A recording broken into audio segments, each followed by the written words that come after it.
नमस्कार मंडळी. शेफील्ड मराठी सांस्कृतिक मंडळाच्या पहिल्या नवदुर्गा पॉडकास्ट मालिकेमध्ये आपल्या सर्वांचे स्वागत. शारदीय नवरात्रीच्या निमित्ताने आपल्या समाजात असामान्य कर्तृत्व आणि कौशल्याच्या जोरावर आपली छाप विविध क्षेत्रात पाडणाऱ्या देवींचं नानाविध रूपांचा सन्मान हा या पॉडकास्टचा प्रांजळ हेतू आहे. रणरागिणी ही उपाधी आपण बरेचदा ऐकली आहे. कोणी धाडसी, शूर व लढाऊ वृत्तीच्या स्त्रीला आपण गौरवाने हे म्हणतो. दुर्गेच्या नवरूपांपैकी कात्यायनी किंवा चंडिका हे रूप आपल्या सर्वांना माहितीच आहे.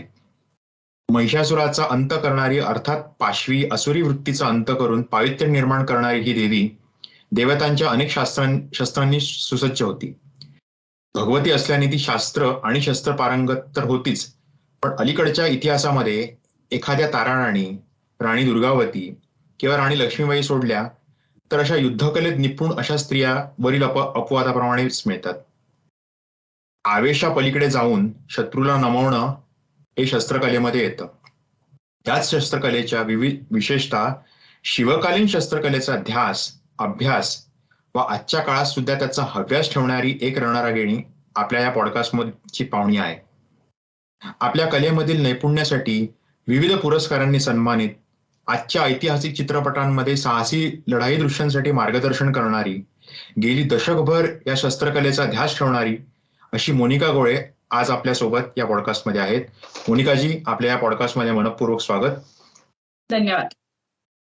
खरं तर या पॉडकास्टची तयारी करताना आपले खूप सारे युद्धकलेच्या प्रात्यक्षिकाचे व्हिडिओ पाहिले आणि त्यामुळे जरा मायावर दडपण आहे, कारण मला जरा जपून बोललं पाहिजे. उगीच काही इकडचा शब्द तिकडे गेला तर उगीच दाणपट्टा बाहेर यायचा तुमचा. पण त्यामुळे पहिला प्रश्न त्यामुळे असा विचार असं वाटतो की आजही आपण आपल्या आसपास वावरणाऱ्या किंवा घरी असणाऱ्या बहिणी, स्त्रिया जेव्हा शिक्षण, नोकरी इत्यादीसाठी घराबाहेर पडतात, तरी वडील, भाऊ, नवरा इत्यादीच्या भूमिकेमधून आपण सर्व क्षेत्रात प्रगती करू हे म्हणतो, पण त्यातही स्वार्थी एक मन म्हणतं की ह्या आपल्या घरातल्या भगिनी आणि आया किंवा बायको या सुरक्षित राहाव्यात. पण अशा वेळी जेव्हा तुम्ही लिहिलेल्या लाठीकाठी फिरवता असं असताना सुद्धा, तर ह्याची सुरुवात आणि हे स्टिरियोटाइप ब्रेकिंग हे कसं झालं हे आम्हाला मुळात जाणून घ्यायला आवडेल. नक्कीच. खरं तर ही सुरुवात झाली आहे 2012 पासून. म्हणजे खरं तर ही सुरुवात घरापासूनच सुरू झाली. गावामध्ये मी गावी राहायला होते. माझं गाव जे आहे ते पाली, रायगड, सुधागड जिल्ह्यातलं. आणि तिथे असताना गावामध्येच एक आखाडा होता. आणि आखाड्यात तसं बघायला गेलं तर माझे काका, दादा, माझे बाबाही होते. शिकायचे ते लहानपणापासून त्या कलेमध्ये पारंगत होते. आणि ते मी लहानपणापासून बघत होते आणि कुठेतरी एक मनामध्ये आवड निर्माण झाली होती. आणि लहानपणापासून बाबांकडे बघतच मोठ्या झालो आहोत. आणि कुठेतरी असं वाटलं की ही कला, त्यावेळी खरं तर या कलेबद्दल काही माहिती नव्हतं की ही स्वसंरक्षणासाठी उपयोगी होऊ शकते किंवा ही शिवाजी महाराजांची कला आहे आणि ती पुढे जाऊन या कलेचा फार उपयोग होणार आहे. पण कुठेतरी घरचे मंडळी सगळे या क्षेत्रामध्ये आहेत किंवा ही कला जपत आहेत आणि यात कुठेतरी वेगळेपण आहे हे खरं तर लहानपणापासून बघत आले आणि ही शिकायची आवड होती. पण आपण म्हणतो ना की आवड असली की आपल्याला मार्ग हे दिसत जातात. पुण्यामध्ये आम्ही जेव्हा आलो, त्या पुण्यामध्ये राहायला, तेव्हा शाळेमध्ये असताना म्हणजे 2012 मध्ये खरं तर एक पॅम्पलेट आलं होतं. नेहमीप्रमाणे शाळेमध्ये पॅम्पलेट आलं ऍडव्हर्टायझिंगसाठी आणि ते वाचलं गेलं. आणि कुठेतरी मी तुम्हाला जसं म्हणाले की आवड होती आणि तो मार्ग मला मिळाला. शंभूराजे मर्दानी खेळ विकास मंच चिंचवडची ती शाखा होती आणि त्या शाखेमार्फत 2012ला एक शिबिर घेण्यात आलं होतं. आणि आवड आधीच होती, त्यामुळे साहजिकच म्हणजे अगदी तुम्हाला सांगते की पूर्ण शाळेमधली एकच मी मुलगी होते जी त्या युद्धकलेच्या शिबिरासाठी मी गेले होते. बाकी कोणी इंटरेस्ट दाखवलं नाही. पण मला त्याचा खूप अभिमान वाटतो की मी कोणाचाही विचार न करता त्या शिबिरामध्ये भाग घेतला आणि कुठेतरी ती कला शिकावीशी वाटली. आणि खरंच तुम्हाला सांगते की लहानपणी थोडासा स्वभाव माझा घाबरट किंवा थोडासा असा असल्यामुळे त्याचा काही परिणाम झाला नाही, कारण ती कला शिकायची होती. आणि कला शिकले ती कुठेतरी ते रक्तातच असल्यामुळे ती कला आणखी पुढे शिकायची मला फार इच्छा निर्माण झाली. आणि ती एक शिबिर झालं. शिबिर झाल्यानंतर पुढे आणखी क्लास करून वेगवेगळ्या संस्थांकडून शिकून त्यासाठी मी विशेषतः कोल्हापूरलाही गेले होते. आणि ती सुरुवात तशी तिथून झाली की रक्तात होतं.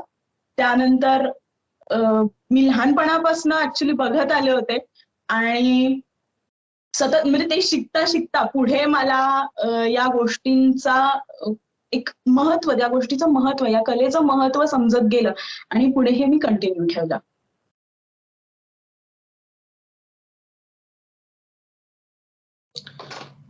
धन्यवाद अर्चनाताई. तुम्हाला होता प्रश्न एक मिनिट, काहीतरी माझ्या कनेक्शनचा प्रॉब्लेम चालू आहे. तुम्हाला ऐकू येत आहे का? हो, आता ते मला हो. मला एक प्रश्न असा होता, मला आता कारण व्हिडिओ माझा काहीतरी प्रॉब्लेम झालेला आहे, पण एनिवे माझा प्रश्न असा आहे की आता सध्याचा काळ इतका असुरक्षित आहे आणि संदीप जे म्हणत होता त्याचीच जरा दोरी पुढे ओढून असं म्हणता येईल की सध्याच्या असुरक्षित काळामध्ये बायका जेव्हा घराबाहेर पडतात तेव्हा या युद्धकलेचा त्यांना स्वसंरक्षणासाठी कसा उपयोग येईल, कारण त्या काही दांडपट्टा किंवा काठ्या हातात घेऊन हिंडणार नाहीयेत. तर ह्याच्यातनं त्यांना अजून एक असा काही संदेश देता येईल का की सेल्फ सफिशियंट सुरक्षिततेच्या दृष्टीने कसं व्हावं हे त्यांना सांगता येईल का ह्याच्यातनं? आणि हा एक हेतू आहे का तुमच्या कलेचा? कारण मी तुमचे व्हिडिओ बघितले आणि मला म्हणजे त्यातला फिटनेस, स्किल आणि थीम असा सगळ्याचा विचार केला तर म्हणजे अक्षरशः सीमित व्हायला झालं. तर त्यामुळे त्याचा खरोखरच दररोजच्या आयुष्यासाठी बायकांना किंवा इव्हन तरुण मुलांना, लहान मुलांसुद्धा काय उपयोग होईल ते खूप मला जाणून घ्यायला आवडेल. हा प्रश्न नेहमीच आमच्या कानावर येतो खरं तर.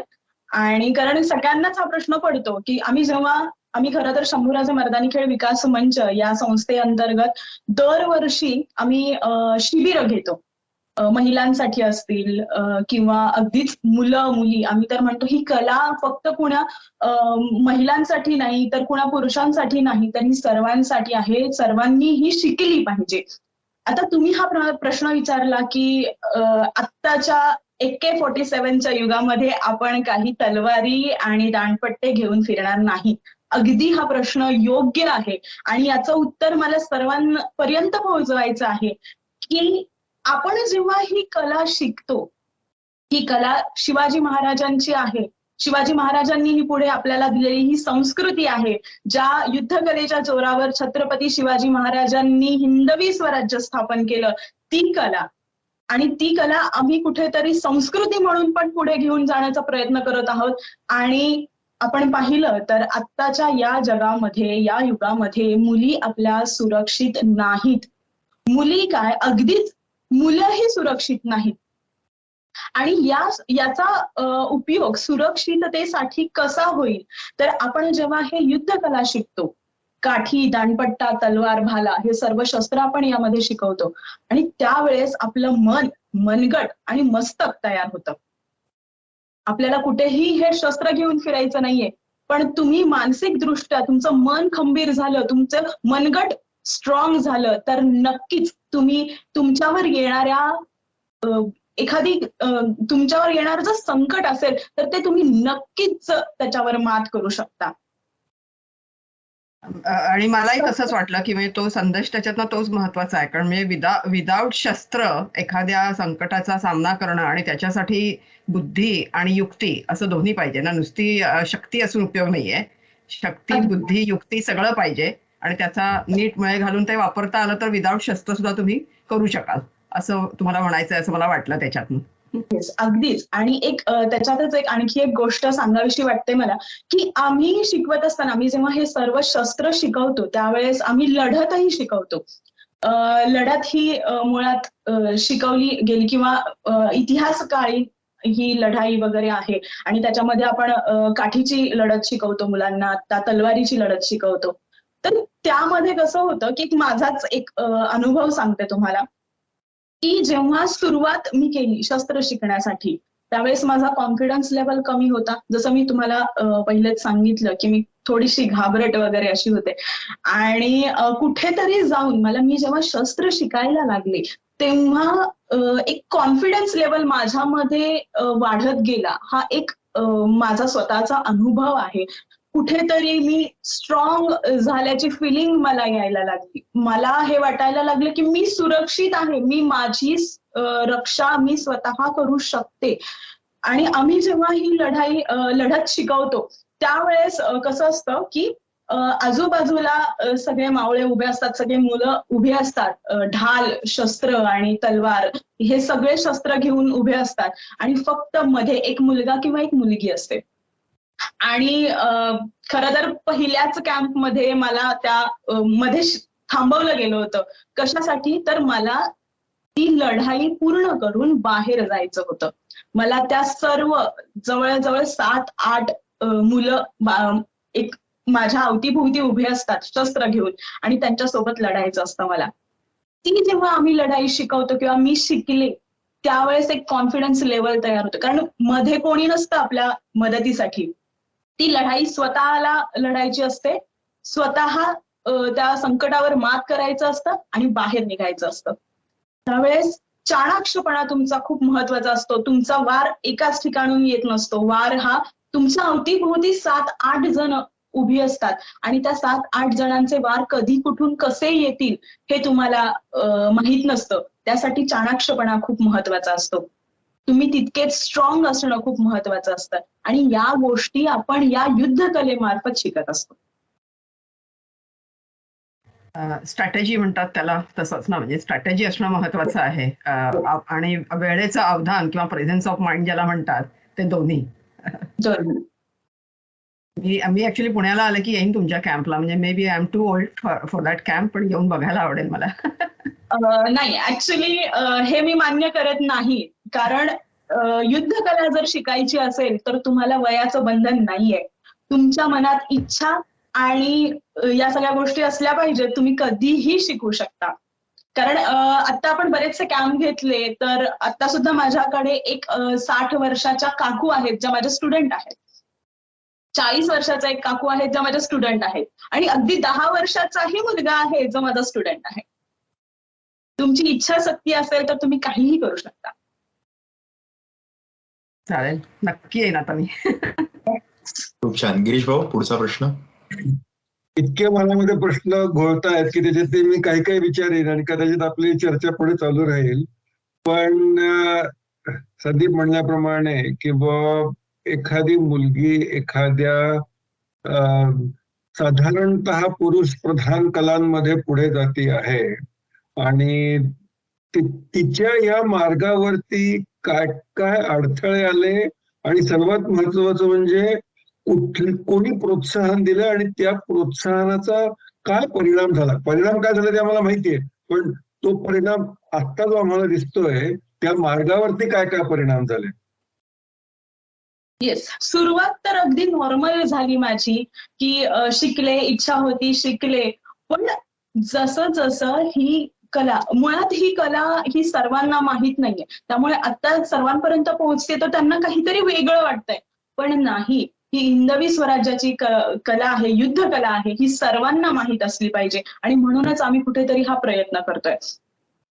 तर यामध्ये अडचणी अशा आल्या की आत्ताच्या या युगामध्ये सगळ्यांना अपेक्षित असतं की छान शिकावं आणि छान जॉब करावा आणि पुढे जावं, आपलं आयुष्य छान संसार वगैरे सगळं गोष्टी सांभाळाव्या. पण यासाठी मी माझ्या आई-बाबांना खूप धन्यवाद देते की त्यांनी माझ्यावर विश्वास ठेवला.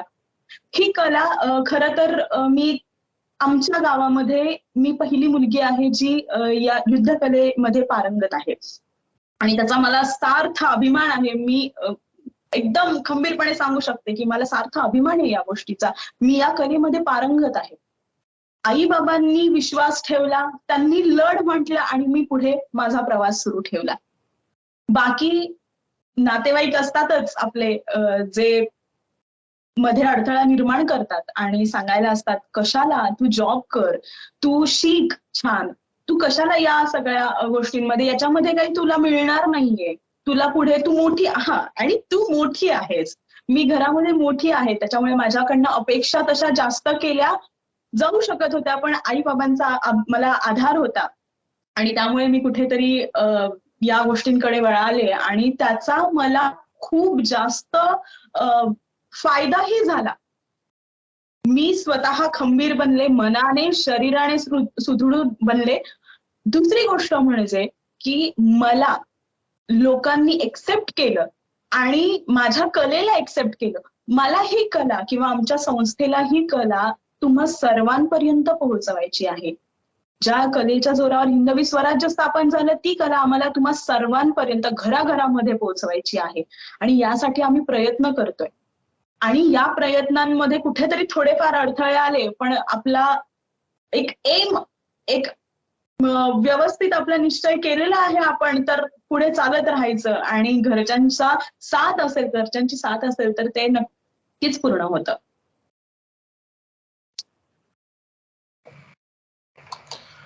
खूप छान.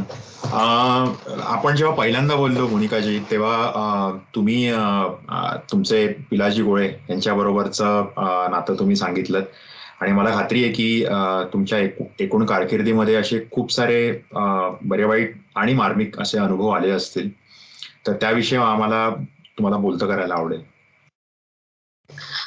येस, मी मगाशी म्हणाले की माझ्या रक्तात कुठेतरी होतं, तर त्याचा संदर्भ हाच की आपल्या स्वराज्याचे पहिले पायदळ प्रमुख नरवीर पिलाजीराव गोळे हे यांच्या घराण्यातील मी असल्याचा मला सार्थ अभिमान आहे.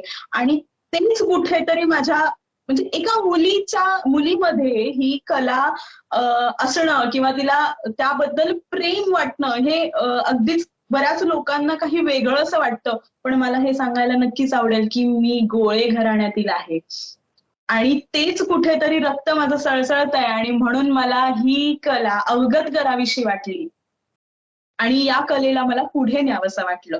पिलाजीराव गोळे यांचा जन्म 1562 मध्ये झाला आणि चारही आपल्या महाराजांसोबत त्यांनी हिंदवी स्वराज्यामध्ये त्यांनी पूर्ण आपलं आयुष्य घालवलेलं आहे आणि त्यांचा पुढचा वारसा जो आहे तो आम्हाला पुढे न्यायला आवडेल. त्यांचे 14वे वंशज, थेट 14वे वंशज आमचे आबा मारुती आबा गोळे हे सुद्धा अगदी बऱ्याच किल्ल्यांवर जाऊन, गड किल्ल्यांवर जाऊन त्यांनी आपली कारकिर्दी केलेली आहे, कारण बरेच परदेशात जाऊन सुद्धा त्यांनी गड किल्ल्यांचा अभ्यास केलेला आहे आणि त्यांचे मार्गदर्शन आणि हे कुठेतरी रक्तात असणं या सगळ्या गोष्टींचा मेळ घालून हे सगळं सुरू आहे आता. छान. पण हे तर खूप छान अनुभव पण झाले, पण काही शिकवणारे कदाचित काही आपली एक काही व्यक्ती किंवा काही प्रसंग ह्याबद्दल आपली एक धारणा असते की अशा प्रकारे हे प्रसंग किंवा अशा प्रकारे ही गोष्ट झाली पाहिजे, आणि ती जेव्हा नाही झाली तेव्हा ह्या एकतर तुमचं जे ट्रेनिंग आहे, जो तुमचा अभ्यास आहे हे आणि त्या प्रसंग ह्याची तुम्ही कसं सामोरं गेलात? मग खरं तर सुरुवात ही झाली तेव्हा म्हणजे माझे गुरु प्रद्योत पेंढारकर जे आता आपले जे सगळे मराठी चित्रपट येत आहेत, सुभेदार, पावनखिंड वगैरे, तर त्याचे प्रोडक्शन ते करतात. राजवारसा प्रोडक्शनचे ते हेड आहेत आणि त्यांच्या मार्फत मी हे सगळं सुरू केलं. माझी पहिली पायरी किंवा पहिले गुरु या क्षेत्रातले तर ते आहेत. त्यांच्या आशीर्वादाने आणि त्यांच्या सहकार्यामुळे सगळं हे सुरू आहे. तसं काही प्रॉब्लेम्स मला या क्षेत्रामध्ये आले नाही. जे काही मिळत गेलं ते खूप इझिली मिळत गेलं. मला त्यांच्या सहकार्यामुळे अनेक लोकांशी संपर्क आला. कुठेतरी एक लोकांनी मला खूप चांगल्या पद्धतीने एक्सेप्ट केलं.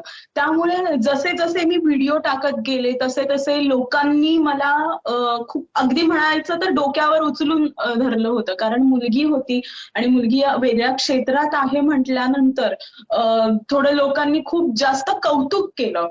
मी ऍक्च्युली पहिले फेसबुकवर नव्हते, पण फेसबुकवर जसे व्हिडिओ टाकायला लागले लोकांपर्यंत खूप जास्त प्रमाणात पोहोचले. अगदी तुम्हाला सांगायला आवडेल की ट्विटरवर सुद्धा माझे अनेक व्हिडिओ व्हायरल झाले आणि परेशजी रावल किंवा रवीना टंटन असेल तर त्यांनी सुद्धा माझे व्हिडिओ रिट्वीट केले होते. म्हणजे अगदी मला या गोष्टींमध्ये कधी अडथळे आले नाहीत. बस असंच यश आणि तुम्हाला उत्तरोत्तर सहकार्य आणि हे मिळत जाऊ हे तर आम्ही सदिच्छा ठेवतोच. अर्चनाताई, पुढचा प्रश्न. म्हणजे तुम्ही आता सांगितलं की वय हा काही बार नाही तुमच्या क्लासला येण्यासाठी किंवा ही कला शिकण्यासाठी, आणि त्याच्यामुळे मला माझ्यासारख्या लोकांना फारच प्रोत्साहन मिळेल यात काही वाद नाही. पण आता जेव्हा मुलं तुमच्या क्लासला येतात किंवा पालक त्यांच्या मुलांची नावं, त्या मुलं काही स्वतःच्या चॉईसनी येत नाहीत, पालक त्यांना क्लासला घालतात, ती कला शिकायला उद्युक्त करतात. पण त्यावेळेला पालकांचे काही रिझर्वेशन्स असतात का की ह्या क्लासला आपण मुलांना पाठवावं का, इंजुरीची रिस्क किती आहे, त्याच्यातनं काही होणार आहे का, त्याच्यातनं मुलांच्या करिअरला काही उपयोग होणार आहे. कारण हल्ली काय आहे की सगळं करिअर ओरिएंटेड आहे. जे काही आपण करतो आहोत त्याचा पुढच्या करिअरला काय उपयोग होणार आहे किंवा त्यांना 10वीच्या मार्कामध्ये एक एक्स्ट्रा पॉइंट मिळणार आहे का, ह्याच्याशी सगळे त्याचे गणितं आहेत जुळलेली. कला म्हणून कला शिकायला येणारी मुलं असतीलच, नाही असं नाहीये, पण पेरेंट्स रिझर्वेशन्स काय असतात किंवा त्यांच्या काळज्या काय असतात त्या तुम्ही कशा निराकरण करता?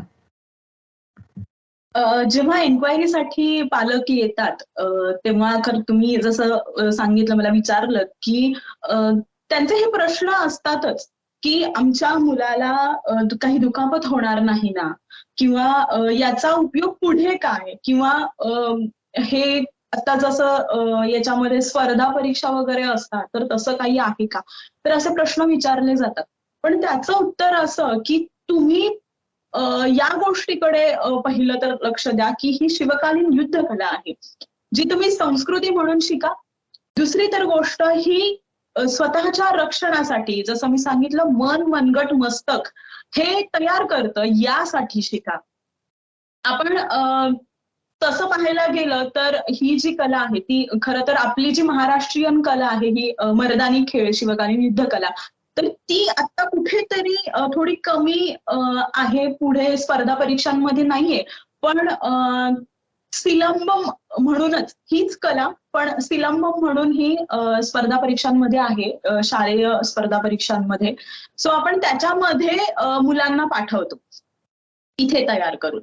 सो ते एक सांगते मी की तुम्ही ही संस्कृती म्हणून बघा, त्यानंतर आपली स्वसंरक्षणासाठी म्हणून बघा, आणि तिसरं तर म्हणजे तुम्हाला हा फायदा होणारच आहे. मला हे सांगायला पण आवडेल की आपण माझी ओळख करताना तुम्ही सांगितलंच की चित्रपटांमध्ये सुद्धा हे केलेलं आहे, मी माझ्या गुरूंसोबत केलेलं आहे, प्रशिक्षण दिलेलं आहे. पण दुसरी गोष्ट अशी की आम्ही जेव्हा शिवकालीन युद्ध शिवजयंती असते, शिवजयंतीमध्ये आम्ही रस्त्यावर हे प्रात्यक्षिक सादर करतो. त्यानंतर गणपती उत्सव असेल, गणपती उत्सवामध्ये आम्हाला बोलवलं जातं आणि मी माझ्या मुलांसोबत, अगदी माझ्याकडे शाळेतील कॉलेजमधील मुलं आहेत आणि त्यांचे पालक सुद्धा आता माझ्यासोबत, म्हणजे अगदी आम्ही नगरला वगैरे गेलो, म्हणजे अगदी इथून खूप प्रवास लांब असेल तरी पण आम्ही येताना रात्री येतो, उशिरा येतो, तरी पण पालक आत्ता आमच्यावर विश्वास ठेवून मुलांना, लहान मुलांना, अगदी 9, 10 वर्षाची मुलं आहेत माझ्याकडे, आणि त्यांना पाठवतात. तर याचा बदल या गोष्टीमुळे झालाय, हा बदल की आत्ता ऐतिहासिक चित्रपट यायला लागले. पहिले तर थोडं शिवाजी महाराजांबद्दल लोकांना वाटायचं, पण तो थोडंसं कमी क्राऊड होता, किंवा शिवकालीन युद्धकलेबद्दल थोडा कमी क्राऊड होता. पण आता जेव्हा हे सगळे पावनखिंड आणि म्हणजे दिग्पाल दादांचे हे सगळे चित्रपट येतात, तर कुठेतरी लहान मुलांच्या, म्हणजे अगदीच अव्हेंजर्स वगैरे थोडं बाजूला टाकून आता आपले मावळे, तानाजी मालुसरे कोण होते, बाजीप्रभू देशपांडे कोण होते, हे सगळे माहीत आहेत. तर हे लोकांपर्यंत, हे लहान मुलांपर्यंत पोहोचतंय. आणि कुठेतरी या शिवकालीन युद्धकले, म्हणजे मला पण तलवारबाजी शिकायची आहे, मला पण दांडपट्टा शिकायचा आहे, ही एक आवड निर्माण होतीये. आणि त्यामुळे पहिले सुरुवातीला जे असे प्रश्न पडायचे पालकांना, तर ते आता कुठेतरी कमी होतात. आणि मी त्यांना आवर्जून सांगते, तुम्हाला जर शस्त्र शिकायचे असतील तर ते लागेल का, त्याची दुखापत होईल का, याची काळजी करू नका. थोडं लागू द्या ना, स्ट्रॉंग होतील तुमची मुलं. हेच माझं नेहमी सांगणं असतं. मला म्हणजे इतकी स्फूर्ती यायला लागली की असं वाटायला की कधी एकदा क्लास जॉईन करू. येस, नक्की, मी वाट पाहते. जसं अर्चना ते म्हणलं तसं. पण मला 2-3 प्रश्न होते त्याच्या बाबतीत. एक तर असं की आता उदाहरणार्थ इथे झुंबा क्लासेस म्हणून चालतात किंवा वेगवेगळ्या प्रकारचे जे किंवा केरळामध्ये तुम्ही कलरीपायट्टू म्हणून एक प्रकार आहे, तो पण युद्धकलेचाच प्रकार आहे. तर असं आपण काही फ्रँचाईज मॉडेल किंवा असं काही एखादं मॉडेल डेव्हलप केलेलं आहे का किंवा करू शकतो का, जेणेकरून ही जी कला आहे ही खरं म्हणलं तर तुम्ही पुनरुज्जीवित करत आहात किंवा तुम्ही त्याला मोठं एक प्लॅटफॉर्म देत आहात, पण तो प्लॅटफॉर्म हा सस्टेनेबल राहावा, म्हणजे सतत चालू राहावा. आणि आपलं जसं योगाचं झालं, योग आपल्याकडे शतकानुशतके अनादी काळापासून चालू आहे, पण जोपर्यंत त्या UN जागतिक योग दिवस डिक्लेअर केला नाही तोपर्यंत त्याला असं काही फॉर्मॅट आला नाही. प्रत्येक जण आपलं करत होता.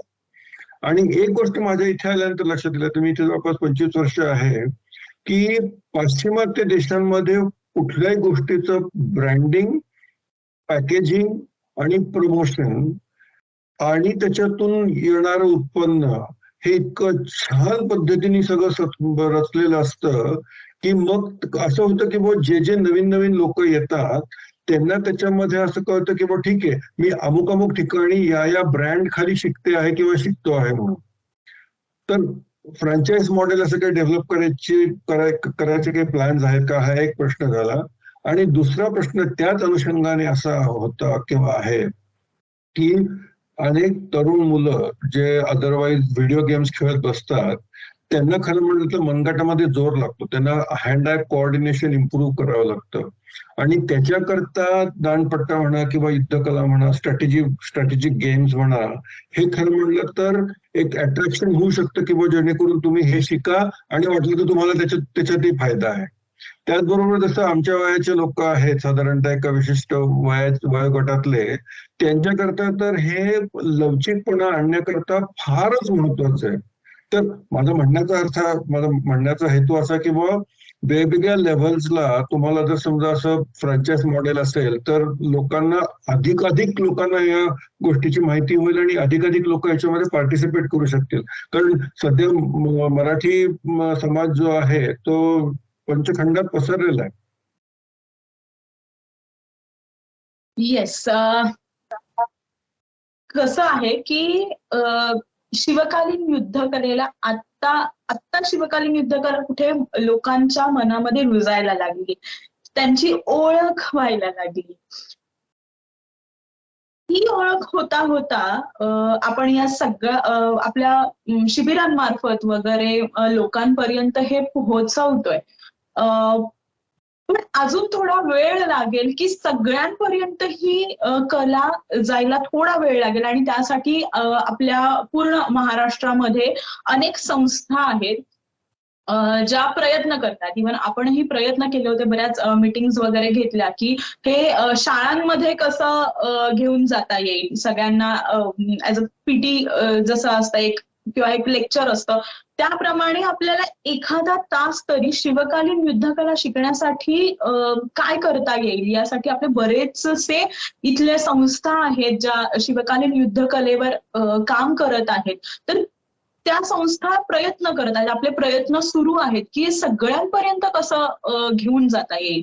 लहान मुलांमध्ये ही रुजवली आपली कला तर ती कुठेतरी पुढे ते पुढच्या त्यांच्या पिढीपर्यंत घेऊन जाणार आहेत वगैरे. तर यासाठी आपण कुठेतरी नक्कीच प्रयत्न करतोय की हे सगळ्यांपर्यंत पोहोचेल. कारण आता कलरीपयट्टू वगैरे हे खूप जास्त फेमस झालं आहे. मगाशी मी तुम्हाला म्हटलं की सिलंबम वगैरे तमिळनाडू मधलं वगैरे. तर हे शिवकालीन युद्ध कला जी मर्दानी खेळ आहे ही महाराष्ट्राची आहे. ही कुठेतरी आम्हाला आता आम्ही बऱ्याच वरच्या टप्प्यावर आलो आहोत की लोकांपर्यंत आता लोकांना माहिती आहे की लोक आता जाणतात की शिवकालीन युद्धकला काय आहे, शस्त्र कोणती आहेत, काय आहेत, कशी चालवली जातात किंवा त्याचे व्हिडिओ तरी बघतात. आणि आता कोणी फार कमी लोक आहेत ज्यांना माहितीच नाहीये. तर या सगळ्यांपर्यंत म्हणजे आम्ही दुसऱ्या टप्प्यावर आलो आहोत, आता तिसरा टप्पा गाठायचा आहे आणि थोडा वेळ लागेल या गोष्टीसाठी आणि आपण सगळेच प्रयत्न करत आहोत. तर ते नक्कीच आम्हाला यश मिळेल आणि आमचं हे कार्यच आहे की मनामध्ये अगदी घराघरामध्ये ही शिवकालीन युद्धकला रुजवायची आहे आम्हाला. खूप छान. मोनिकाजी, तुम्ही मगाशी ऐतिहासिक चित्रपटांबद्दल म्हणालात.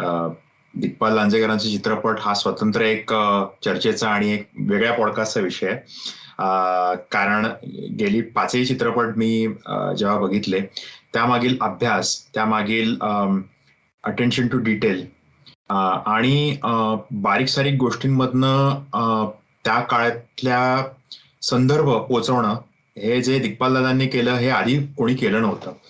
तर त्यामुळे एक अभ्यासक म्हणून मला त्यांचा आदर आहेच.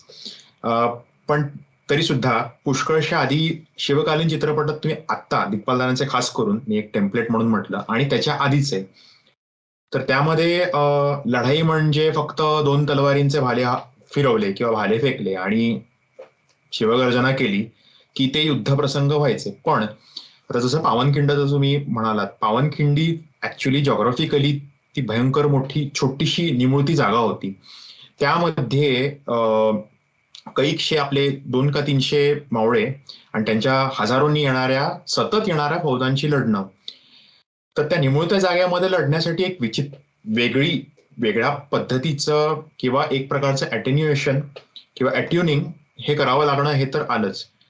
तर आता इतर युद्धकलांचा मला माहित नाही. म्हणजे आपण एक प्रकार घेतला समजा जुजित्सू म्हणा किंवा कुंफू म्हणा, तो एक प्रकार असतो आणि शिवकालीन युद्धकला एक प्रकार आहे की आखूड जागेमध्ये ह्याच्यामध्ये तुम्ही पण मगाशी पण म्हणालात की 8 जणांना पटकन उडवून लावायचंय तुम्हाला किंवा प्रतिकार करायचा त्यांचा. तर हे वैशिष्ट्य आहे का? आणि ह्या चित्रपटांमध्ये ट्रेनिंग मधले काही मजेशीर अनुभव पण आम्हाला ऐकायला आवडतील. पहिलं तर सांगते की जेव्हा आम्ही चित्रपटांमध्ये शिकवलं तर तो छोटासा एक भाग होता. म्हणजे अगदी पावनखिंडमध्ये म्हटलं तर अजय दादांना आम्ही काही छोट्या लढाईमध्ये पार्ट शिकवला होता. त्यानंतर आता सुद्धा छोटे छोटे पार्ट्स आम्ही शिकवले, पण पूर्णतः ती जी लढाई वगैरे आहे ते सगळं दिग्पाल दादांचं श्रेय आहे. कारण तेही स्वतः पारंगत आहेत. त्यांनाही अनेक शस्त्र चालवता येतात. सो पूर्ण आम्ही त्याचा क्रेडिट नाही घेत, म्हणजे इव्हन नाही बोलत की बाबा आम्हीच सगळं केलंय. कारण त्यांचं श्रेय आहे ते स्वतः पारंगत आहे. तर फक्त काही छोट्या छोट्या गोष्टी आहेत, जे विटा चालवणं असेल तर विटा आम्ही चिन्मय दादांना शिकवला. त्यानंतर म्हणजे प्रद्योत सर त्यासाठी होते आमच्या सोबतच. आणि त्यानंतर तुम्हाला सांगते की 2 हातांमध्ये आपल्याला दांडपट्टा चालवायचा असतो.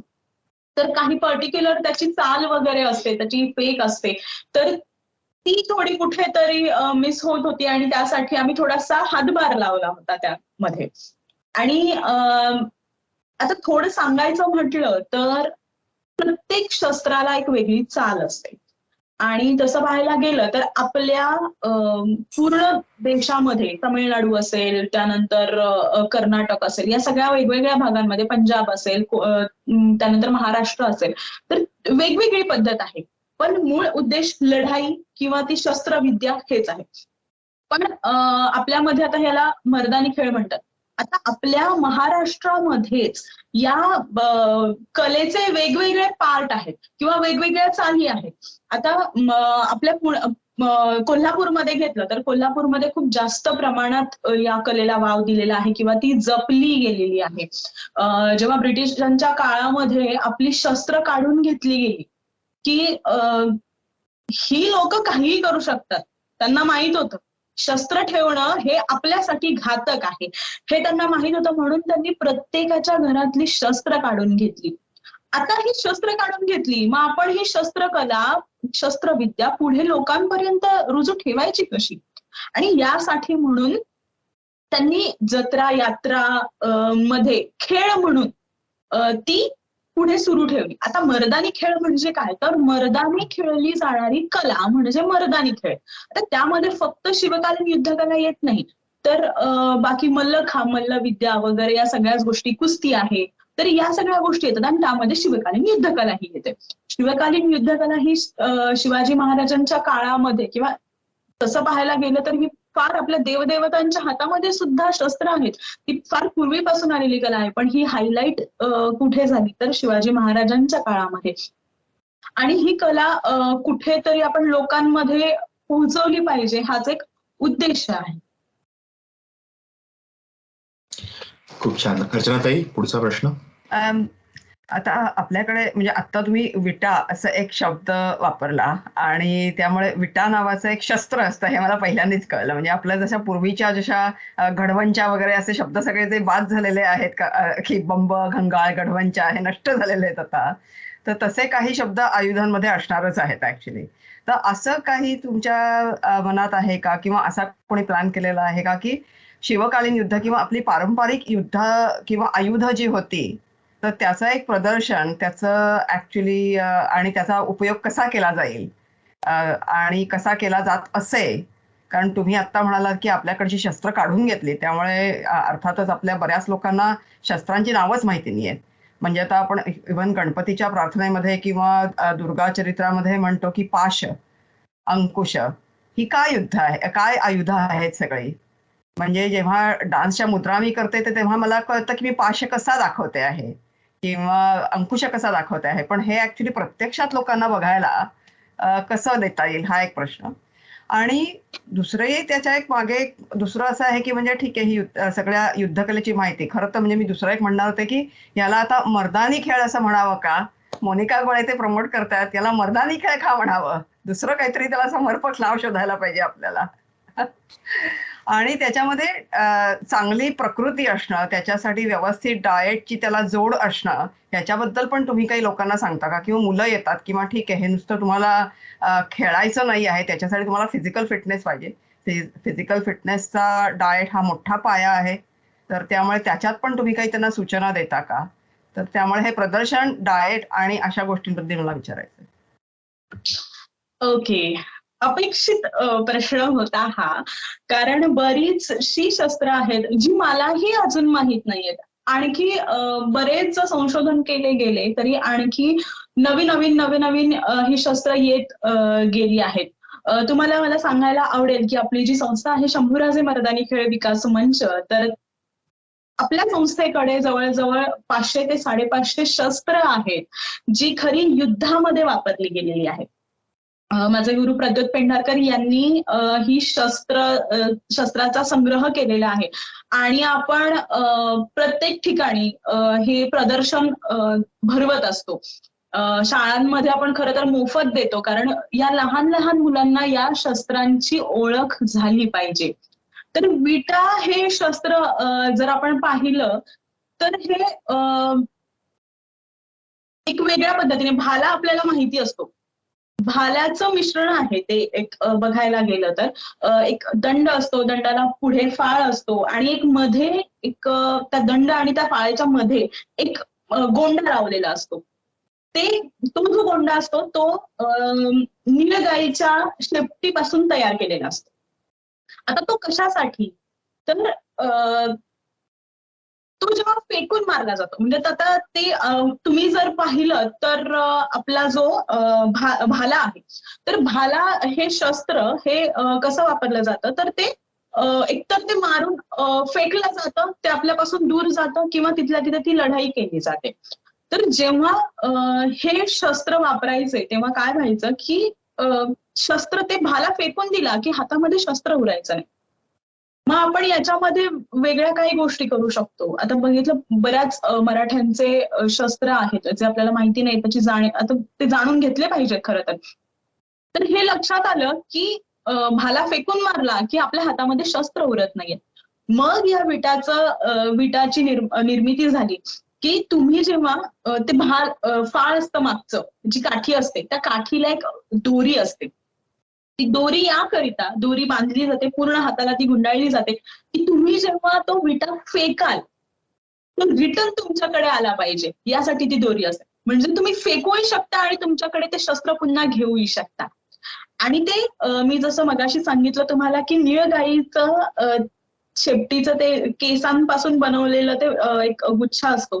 तर तो कशासाठी, तर तुम्ही जेव्हा ते भोकसलं जातं, ते त्या शस्त्राने वार केला जातो, त्यावेळेस ते रक्तस्राव जो आहे तो त्या काठीवर पूर्ण होत असतो. ते पूर्ण मागपर्यंत ते रक्त येत असतं. मग ते रक्त आल्यानंतर काय होणार आहे, हात चिकट होणार आहेत, हात सटकणार आहेत, या सगळ्या गोष्टी. आणि त्या गोष्टी होऊ नये म्हणून त्या निळगाईच्या शेपटीपासून जे बनवलेलं असतं ते अडवण्याचं काम करतं. तो रक्तस्राव जो होतो तो अडवण्याचं काम करतो. अशी वेगवेगळी शस्त्र मराठ्यांनी तयार केलेली. आणि जसं की आपण बघू शकतो बऱ्याच गोष्टी तलवारीमध्ये सुद्धा बरीचशी व्हरायटी आहे असं म्हणायला हरकत नाही. कारण वेगवेगळ्या पद्धतीच्या, आता तसंच बघायला गेलं तर तलवारीलाही वेगवेगळी नावं आहेत. शमशेर काय, खडग काय, तेगा काय, हे सगळे वेगवेगळ्या प्रदेशातली किंवा वेगवेगळ्या भागातली नावं आहेत. आणि त्या नावांप्रमाणेच वेगवेगळी तलवारी ह्या तयार केल्या गेल्या. थोडा शेप वेगळा असेल, सरळ असेल. धोप आहे, धोप हे शस्त्र महाराजांनी तयार केलेलं आहे. तर धोप हे शस्त्र कसं केलं गेलं, तर महाराजांच्या हे लक्षात आलं की साधारणतः आपण पाहिलं तर तलवारीचा आकार हा कर्व असतो थोडाफार, है ना, त्याची हाईट थोडीशी कमी होते त्या गोष्टीमुळे.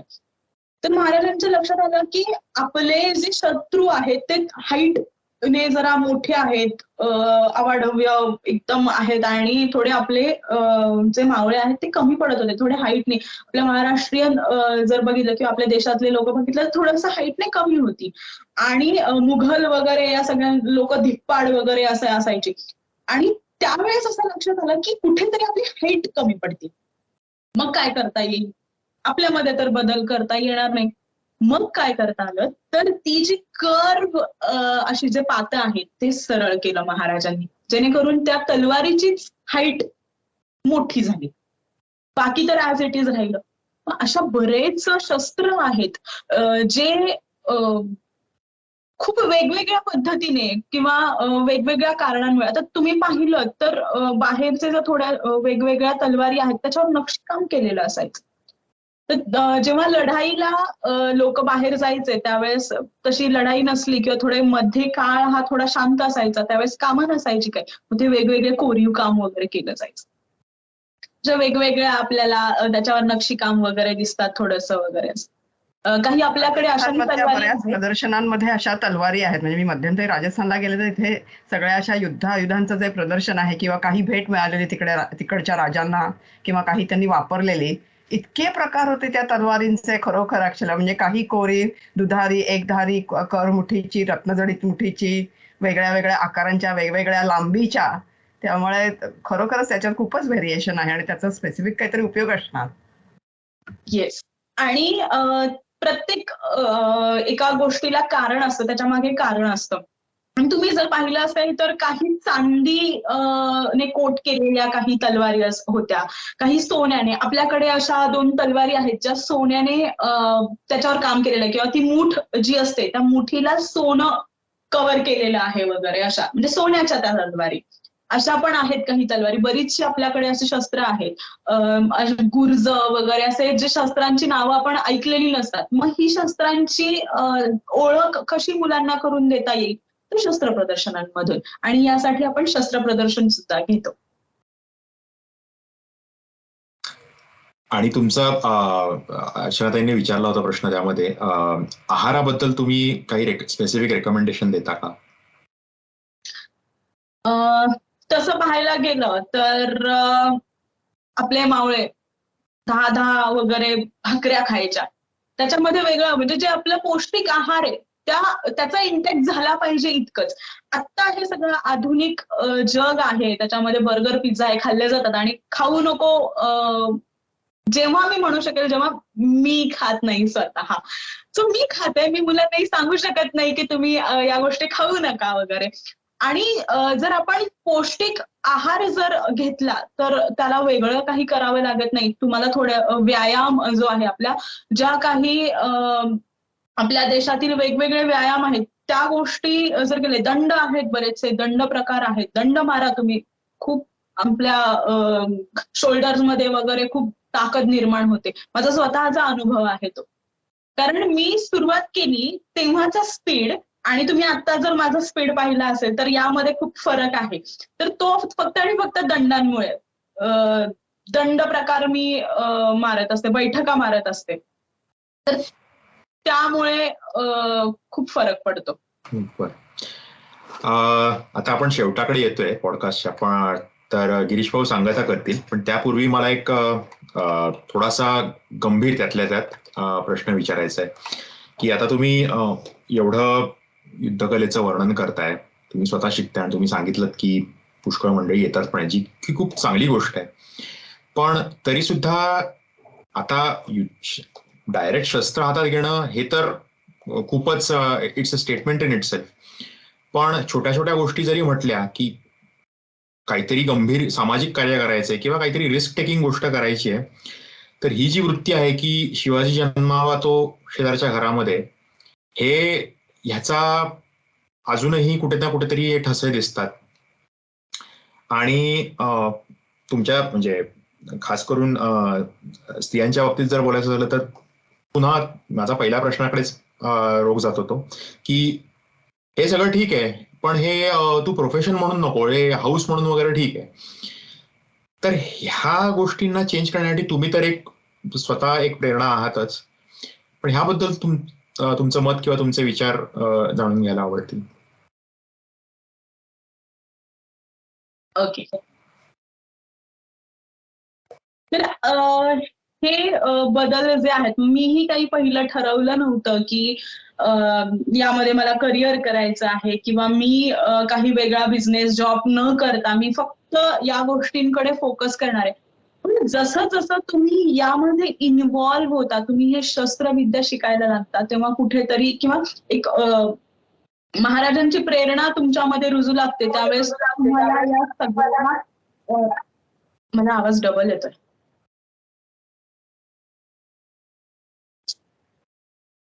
Hello hello.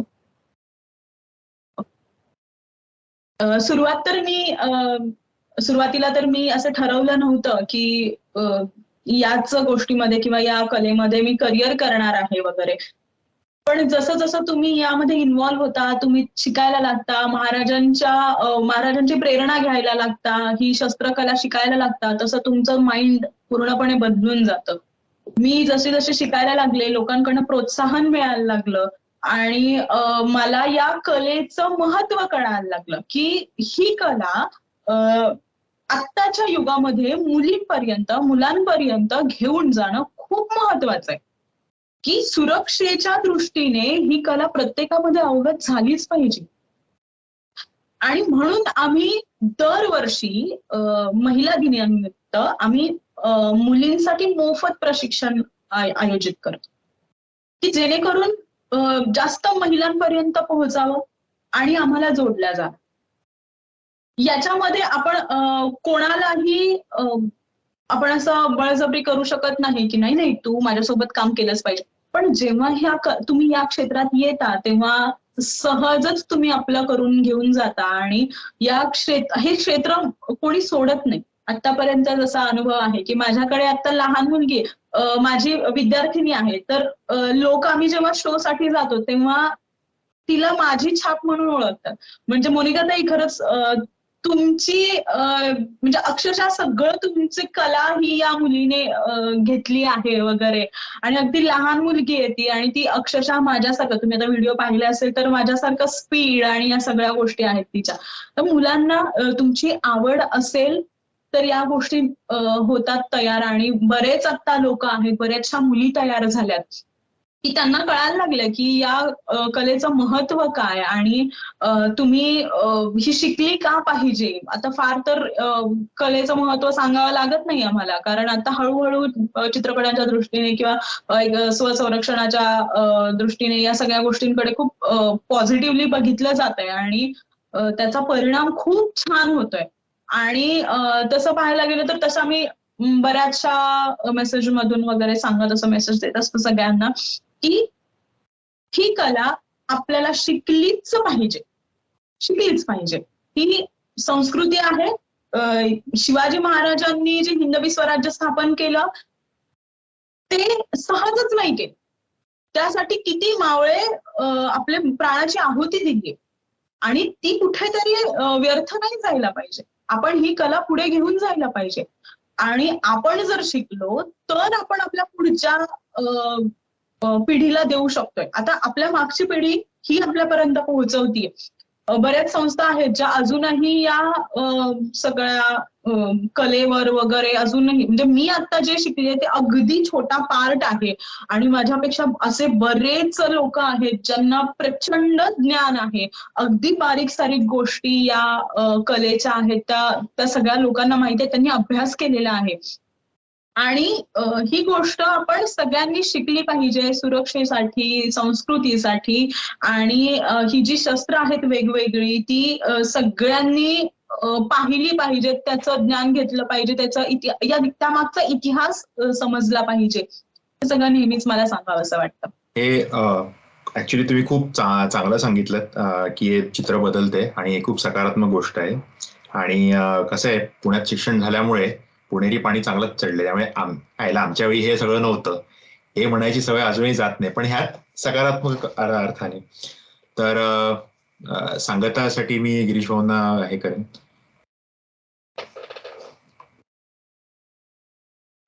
मोनिकाताई तुम्ही आल्या, आम्हाला इतकं बरं वाटलं. एक विषय जो खरं म्हटलं तर अजून चर्चित व्हायला पाहिजे त्या विषयाला आपण हात घातलाय आणि तुम्ही त्याबद्दल आम्हाला माहिती दिली, तुमच्या कार्याची माहिती दिली, तुमच्या मंचाची माहिती दिली.